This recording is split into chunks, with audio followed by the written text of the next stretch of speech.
Fala pessoal, e hoje eu vou começar uma saga de vídeos comentando sobre as melhores ações no quesito dividendo inteligente para abril. E como no final de abril, normalmente acontece a Assembleia Geral Ordinária, onde é decidido uma das coisas é para destinar o lucro líquido que teve no exercício de 2021.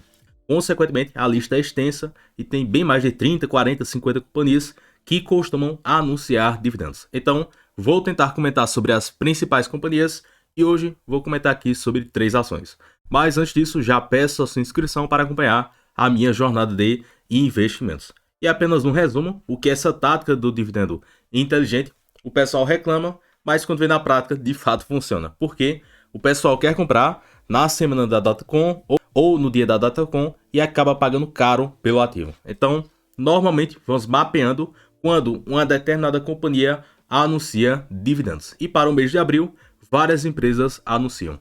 Então, se várias dessas companhias irão possuir a Datacom para metade de abril, final de abril, por que não tentar olhar para essa companhia, desde que seja da sua carteira, você queira aportar durante anos, não adianta comprar para vender lá para maio. Isso aqui certamente não irá funcionar. E por que é interessante aplicar isso aqui? Porque em um curto período você já irá pegar um dividendo para reaplicar e comprar mais ações. Terceiro ponto é, em geral, não vai pagar caro com toda aquela corrida para comprar ação só por causa do dividendo. E o quarto ponto, que eu acabei de comentar, nunca comprar ação apenas por um único anúncio. E quem quer aplicar isso aqui tem que focar já nas companhias que possuem carteira para aumentar a sua posição, consequentemente vai aumentar o fluxo de renda já no curto prazo. Dessa forma, vai pegar o recurso, reaplicar e comprar mais ações. E aqui no caso, o mapa do dividendo inteligente tem no site do AGF+, e também tem de forma gratuita para quem colocar na internet. Basta digitar mapa do dividendo inteligente AGF+. Então é só colocar o e-mail e baixar de graça. E também, caso você possa ter interesse em ter acesso à plataforma, é só testar aqui abaixo durante 7 dias através do primeiro link. Então, bora comentar aqui sobre 3 companhias. A primeira delas é Banco Santander, SAMB4, SAMB3 ou SAMB11. E aqui um banco fantástico, dá lucros atrás de lucros, de forma consistente, e só porque tinha caído dos 22 para os 14, que o pessoal já está falando que iria quebrar. Então aqui um gráfico, cotação em azul, lucro por ação em laranja. Então tem um certo descasamento atual, quando ele tinha caído, aqui SAMB3 para os 14, 13,80, retomei a comprar aos 15, 14 e até, salvo engano, aos 14,10. Então teve esse descolamento entre a lucratividade e as cotações.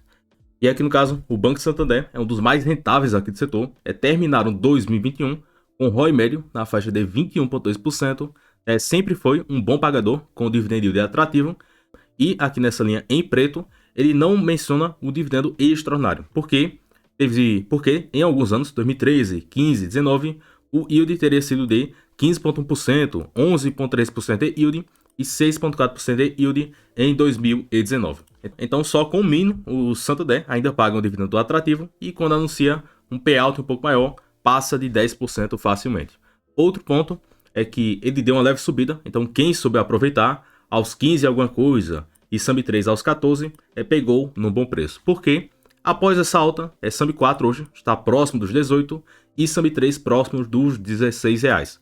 Então, com as projeções segundo a AGF+, projetam aqui na faixa de quase 8% de dividend yield e o preço teto aqui para SAMB4 e SAMB3. E nesta ótica, temos aqui 31% de margem de segurança. E quem acompanha, há poucas semanas atrás, eu estava comprando Santander, SAMB3, salvo engano nos 14 e pouco, tinha quase 50% de margem de segurança e quase 9% de yield projetado. Então, quem continua firme com as suas convicções, na sua estratégia de investimentos, quando boas companhias caem, você vai lá e compra mais um pouco. E outro destaque, porque em breve, para abril e início de maio, o Santander deverá anunciar, porque no dia 26 de abril ele irá reportar o balanço do primeiro TRI de 2022. E, historicamente, ele anuncia o balanço e também anuncia um dividendo. Normalmente com a Datacom, aqui bem para o início de maio. Então, um bom momento é daqui a pouco, estaremos em abril. No final de abril deve anunciar, então já não paga caro e pega um dividendo já no curto prazo. E a segunda companhia da lista, Telefônica Vivo, VIVT3, uma empresa aqui ultra perene, resultados consistentes crescentes, hoje é a maior do setor, com quase 99 milhões de acessos totais, 50 milhões de acessos na parte pós-pago móvel, casas conectadas com fibra, crescendo aqui bruscamente, e a companhia teve um não recorrente de forma pontual de 1,4 bilhão, consequentemente, a sua lucratividade dobrou no quarto TRI de 21 versus o quarto TRI do ano passado. Consequentemente, a empresa conseguiu pagar mais dividendos. Então, ao todo, mencionaram 7,7% de yield e, como recompraram, meio bilhão e cancelaram. Então, se juntar o dividendo JCP pago, mais a recompra e o cancelamento das ações, o yield ficaria de 8,4%. Sem contar que a companhia se apreciou em mais de 20%. Então, sim, uma empresa que gradativamente tem entregue retorno aos acionistas. E aqui no caso da Vivo, a companhia já anunciou dividendos aqui na faixa de R$ 1,21 por ação, aproximadamente. Isso aqui é dividendo, então o valor é líquido por ação. Data com 26 de abril, irão pagar no dia 18 de outubro de 22. E nessa cotação elevada, já que disparou dos 40 para os 50, isso aqui representa um yield de 2,3%. Sem contar que, historicamente, a Vivo normalmente anuncia aí de 4 a 6 dividendos ao ano. Então, certamente ao decorrer do ano, eles deverão anunciar mais dividendos. E outro ponto será que a Vivo está cara ou barata na ótica de dividendos? Então, a GF Mais projeta R$ 3,00 por ação, yield projetado de 6%, R$ 50,00 de preço teto, então não teria margem de segurança. Por quê? Aí o pessoal também pode comentar, mas a Vivo anunciou, salvo engano, R$ 3,60 no ano todo, fora a recompra. Sim, mas teve aquele efeito pontual não recorrente, que agregou em um crescimento de 1,4 bilhão no seu lucro líquido. Então, cuidado, porque pagaram mais hoje, mas no próximo ano não podem pagar esses quase R$ 4,00 por ação. Então, é bom ser pé no chão nas projeções para não acabar pagando caro por um ativo, considerando efeitos extraordinários. Então, o preço teto aqui interessante da Vivo seria na faixa de R$ 50,00. E a terceira companhia da lista, Energir Brasil, NBR3, e a companhia também já anunciou. E apenas para destacar o tamanho aqui da EDP, e a EDP atua em todos os segmentos, tanto em distribuição de energia, transmissão, comercialização, geração solar e geração convencional na parte hídrica e térmica. Então a companhia até destaca em algumas apresentações que pretendem descontinuar essa parte de geração convencional e focar fortemente nessa parte de geração solar. Tanto que a empresa destaca que pretende investir muito na parte de geração solar. Então o futuro aqui da EDP, ao que a companhia indica, são investimentos fortes na parte de distribuição, transmissão e geração solar. E um ponto que a companhia acabou surpreendendo é que, historicamente, elas só pagavam um payout de 50%, 40%, e com a nova política, o payout mínimo será de 50% do resultado ajustado. Mas a companhia anunciou um payout de 75%, ou seja, distribuíram 75% do resultado ajustado em dividendos. Por isso que a companhia anunciou uma paulada de dividendos. E cabe destacar que ainda não está englobando o programa de recompra e cancelamento. Isso aqui também acaba gerando valor ao acionista, porque eles recompram isso aqui, cancelam em tesouraria, consequentemente existirão menos ações da companhia. E como a sua base acionária ou permanece igual ou está crescendo com novos aportes e reinvestimento de dividendos, então a sua participação da companhia irá aumentar. Consequentemente, você terá mais direito à participação dos lucros da companhia. Então, outro diferencial da EDP. Além da recompra, ainda está pagando um dividendo interessante. E outro ponto, que até já mostrei um estudo desse aqui no canal, que empresa boa tende a continuar boa e empresa lucrativa tende a continuar sendo lucrativa.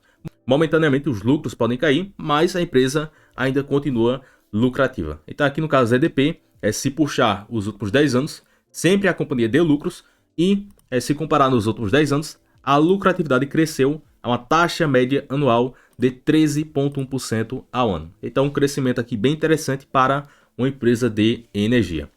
E algo interessante é que a EDP pretende investir muito para os próximos anos. A companhia destaca 11 bilhões em investimentos de 2021 até 2025. E boa parte dos investimentos serão direcionados para a parte de distribuição, transmissão, geração solar e outra parte aqui, geração hídrica e térmica.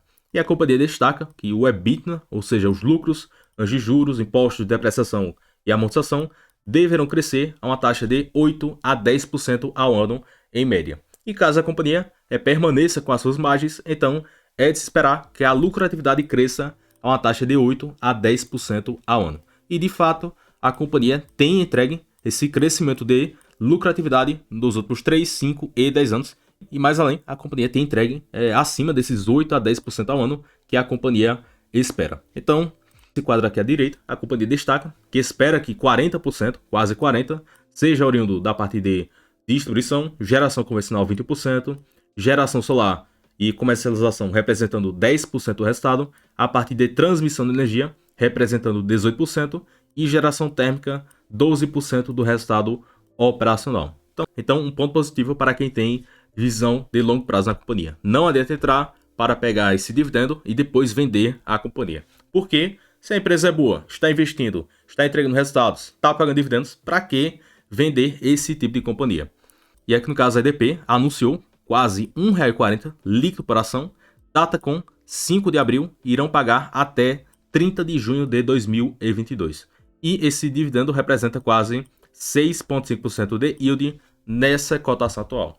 Então um dividendo bem interessante, sem contar que a companhia normalmente anuncia em abril e depois em dezembro. Então, se juntar tudo, a EDP tem pago um dividendo bem interessante. E outro ponto que até mencionei, porque o mercado estimava um payout na faixa de 50% e a companhia anunciou, como vimos, um payout de 75%. Então o mercado estimava quase R$ 1,34 para ação, preço teto R$ 22,40, isso aqui nos dá 5% de margem de segurança e um yield projetado na faixa de 6,3%. Mas só para esse anúncio, a companhia anunciou mais do que o mercado estava prevendo para todo o ano. Porque, como vimos, a EDP anunciou um payout de 75%, diferentemente do esperado, na faixa de 50%. Então, por isso, teve essa discrepância entre as projeções e o que de fato a companhia anunciou. E cabe destacar que, após esse dividendo, depois do dia 5 de abril, a empresa só deverá anunciar lá para dezembro de 2022. Então, o único defeito aqui da EDP é essa baixa recorrência de anúncios e pagamentos. Fora isso, a empresa aqui fantástica, tem entregue recorde de lucratividade, está investindo bastante, está realizando várias aquisições, então não tenho o que falar de mal aqui sobre a companhia. E bem pessoal, comentamos aí sobre 3 companhias, certamente vai ter uns 5 vídeos aqui sobre isso, dividendo inteligente, porque tem mais de 40, 50 ações que deverão anunciar. Então hoje eu comentei sobre o Santander, a Vivo e a EDP. Em particular, só tem o Banco Santander em carteira, então comenta quais dessas companhias vocês possuem em carteira e deixa o gostei no vídeo, se inscreva no canal, bons investimentos e forte abraço.